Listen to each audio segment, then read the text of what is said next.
The Extinction Rebellion environmental protest group, you know, the one where everyone looks like they're in desperate need of a shower, were briefly listed by counter-terrorism police in England as having an, quote, extreme ideology, according to the BBC. Of course, the spineless authorities in Britain, the same system of government-run law enforcement that would rather arrest people for liking tweets than raping small children, backtracked and said that the designation was, quote, an error of judgment, following Extinction Rebellion's predictable outrage.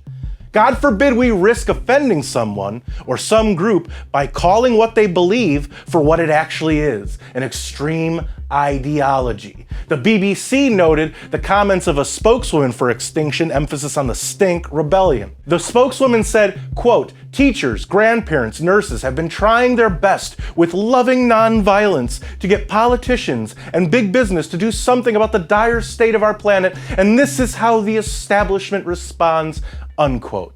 Because police in England have had any semblance of their guts removed, a detective released a statement bending the knee to the group. Detective Chief Superintendent Kath Barnes, who's also the head of the Counter-Terrorism Policing Southeast, or CTPSE, said the following, quote, I would like to make it quite clear that we do not classify Extinction Rebellion as an extremist organization. The inclusion of Extinction Rebellion in this document was an error of judgment, and we will now be reviewing all of the contents as a result. It was produced by CTPSE to assist our statutory partners, including police forces and government organizations, in identifying people who may be vulnerable as a result of their links to some organizations, unquote. Right.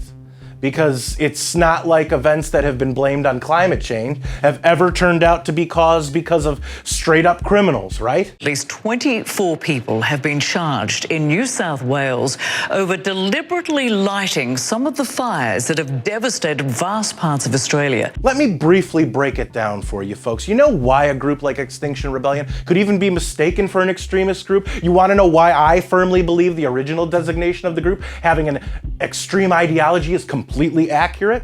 The co-founder of Extinction Rebellion, 53-year-old Roger Hallam, did an interview with German outlet Der Spiegel for their international website. Following the interviewer calling out Hallam's previous predictions that billions of people will die in the next 2 generations as a result of climate change, and Hallam's response that included outlandish claims like the collapse of the jet stream and the downfall of being able to grow grain, backed by practically no science, mind you, but rather just predictions by the Intergovernmental Panel of Climate Change, you know, a group of people that weren't elected by anybody, the interviewer confronted Hallam by asking whether or not he was making too many predictions at the same time. Hallam's response? Well, it was just what you would expect from someone who's not firing on all cylinders. Quote, really, that's your responsibility as journalists to go and do the math. What I am responsible for is organizing a rebellion against governments,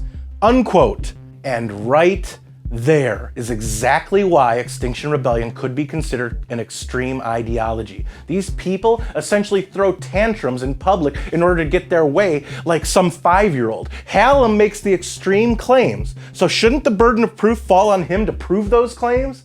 No.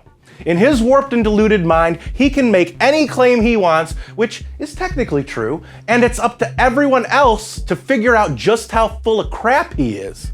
There used to be a word we often use for people like this. Actually, come to think of it, there used to be 2 words we used to use often to describe someone like Hallam: crazy and stupid. By his logic, I could sit here and say that Burger King's new plant-based Impossible Burger is made of people and then tell other people to prove it. It's people.